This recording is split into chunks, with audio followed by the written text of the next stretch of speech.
اعوذ باللہ من الشیطان الرجیم بسم اللہ الرحمن الرحیم۔ السلام علیکم ناظرین، آج کی اس ویڈیو میں ہم آپ کو خانہ کعبہ کی مکمل تاریخ بتائیں گے۔ وہ خانہ کعبہ جس کی زیارت کے لیے ہر مسلمان کا دل تڑپتا ہے۔ خانہ کعبہ کی مکمل تاریخ جاننے کے لیے اس ویڈیو کو آخر تک ضرور دیکھنا۔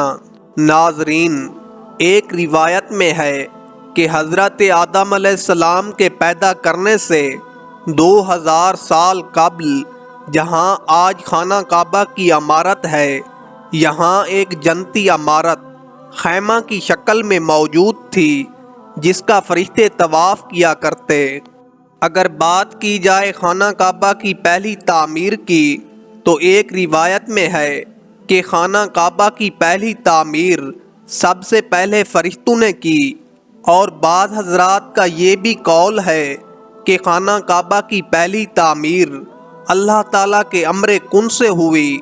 جب اللہ تعالیٰ نے اپنے امر کن سے بیت المعمور تعمیر کیا تو اسی وقت اللہ تعالیٰ نے اپنے امر کن سے خانہ کعبہ بھی تعمیر کیا۔ ناظرین گرامی، بیت المعمور خانہ کعبہ کے بالکل اوپر 7ویں آسمان پر فرشتوں کی ایک عبادت گاہ ہے، جہاں روزانہ 70,000 فرشتے اللہ کی عبادت اور طواف کرتے ہیں۔ جو فرشتہ وہاں ایک دفعہ عبادت کر لے، دوسری دفعہ اس کی باری نہیں آتی۔ ناظرین، اگر بات کی جائے خانہ کعبہ کی دوسری تعمیر کی تو جب حضرت آدم علیہ السلام بہشت زمین پر تشریف لائے تو بارگاہ الہی میں عرض کیا کہ خدایا، میں یہاں نہ تو ملائکہ کی تسبیح و تکبیر سن سکتا ہوں اور نہ کوئی عبادت گاہ دیکھتا ہوں جیسا کہ آسمان میں بیت المعمور دیکھتا تھا جس کے ارد گرد ملائکہ طواف کرتے تھے۔ جواب الہی آیا کہ جاؤ، جہاں ہم نشان بتائیں وہاں کعبہ بنا کر اس کے گرد طواف بھی کر لو اور اس کی طرف نماز بھی ادا کرو۔ حضرت جبرائیل علیہ السلام ان کی راہبری کے لیے ان کے ساتھ چل پڑے اور انہیں وہاں لائے جہاں سب سے پہلے زمین بنی تھی، یعنی جس جگہ پر جھاگ پیدا ہوا تھا، اور پھر وہی جھاگ پھیل کر پوری زمین بنی۔ حضرت جبرائیل علیہ السلام نے اپنا پر مبارک مار کر 7ویں زمین تک بنیاد ڈال دی، جس کو ملائکہ نے 5 پہاڑوں کے پتھروں سے بھر دیا، جن میں کوہ لبان، کوہ طور، کوہ جودی اور ہیرا شامل ہیں۔ بنیاد بھر کر نشان کے لیے چاروں طرف کی دیواریں اٹھا دیں۔ پھر حضرت جبرائیل علیہ السلام جنت سے حجر اسود لائے اور اس کو بھی نصب کر دیا۔ اس طرح خانہ کعبہ کی دوسری تعمیر مکمل ہوئی۔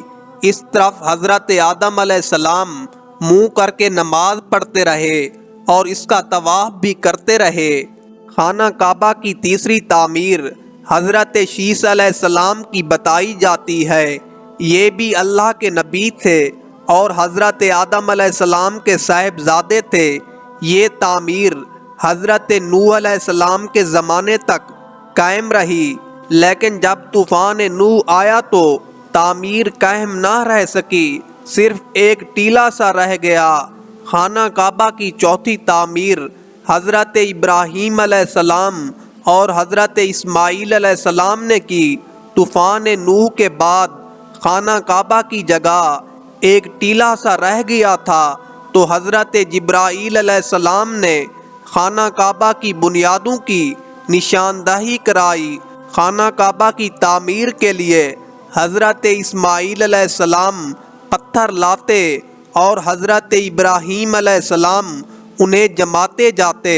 پتھر جمانے کے لیے کسی بھی چیز کا استعمال نہیں ہوا، بس پتھر پہ پتھر رکھتے جاتے۔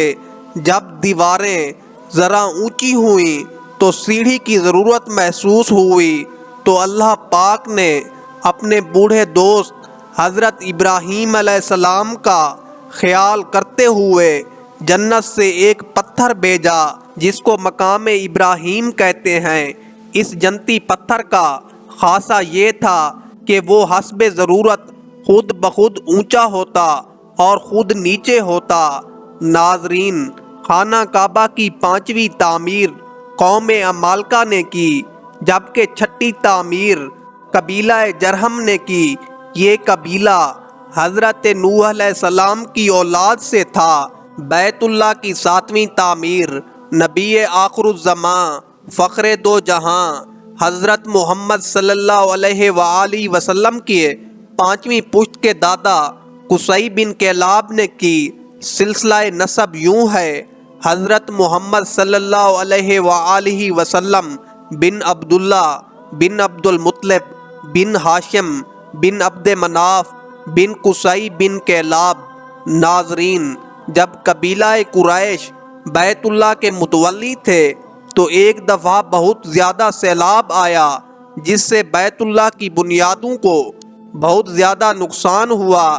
اسی وجہ سے متفقہ طور پر اسے منہدم کر کے دوبارہ تعمیر کیا گیا۔ یہ بیت اللہ کی 8ویں تعمیر تھی۔ ناظرین گرامی، یہی وہ مشہور تعمیر تھی جس میں محبوب رب کائنات حضرت محمد صلی اللہ علیہ وآلہ وسلم نے بھی شرکت فرمائی۔ اس تعمیر میں سرمایہ کی کمی کی وجہ سے حتیم کو شامل نہیں کیا گیا تھا، جبکہ بیت اللہ کی 9ویں تعمیر حضرت عبداللہ بن زبیر رضی اللہ عنہ نے کی۔ یزیدی فوج کی سنگ باری سے خانہ کعبہ کی دیواریں شکستہ ہو گئیں تو حضرت عبداللہ بن زبیر رضی اللہ عنہ نے حتیم، جو کہ قریش کی تعمیر میں شامل نہ کیا گیا تھا، اسے شامل کر کے بنیاد ابراہیمی پر نئے سرے سے تعمیر کیا۔ بیت اللہ کی 10ویں تعمیر عبد الملک بن مروان کے نائب حجاج بن یوسف نے 74 ہجری میں کی۔ حجاج بن یوسف ایک بہت بڑا ظالم انسان تھا۔ اس نے بیت اللہ کو قریش والی تعمیر پر دوبارہ تعمیر کر دیا۔ اس کے بعد جب ہارون رشید مسند پر بیٹھا، اس نے خانہ کعبہ کو منہدم کرنے کا فیصلہ کیا اور حضرت عبداللہ بن زبیر رضی اللہ عنہ کی تعمیر کے مطابق خانہ کعبہ کو تعمیر کرنا چاہا، لیکن امام ابو یوسف نے اسے یہ کہہ کر روک دیا کہ اگر یہی طریقہ کار رہا تو پھر ہر آنے والا حکمران اپنی شہرت کے لیے خانہ کعبہ کو گرا کر نئی تعمیر کروا لے گا۔ اس طرح لوگوں کے دلوں میں اس گھر کی عظمت کم ہو جائے گی۔ پھر 1040 ہجری میں سلطنت عثمانیہ کے سلطان مراد بن احمد نے حجر اسود والے رکن کے علاوہ ساری عمارت کو نئے سرے سے تعمیر کروایا۔ اس تعمیر کا کام 6 ماہ کے اندر مکمل ہوا اور خانہ کعبہ پر سیاہ رنگ کا غلاف چڑھایا گیا۔ اللہ تعالیٰ میرا بولنا اور آپ کا سننا اپنی بارگاہ میں قبول فرمائے۔ اسی کے ساتھ ہی مجھے اگلی ویڈیو تک کے لیے اجازت دیجیے۔ اللہ حافظ۔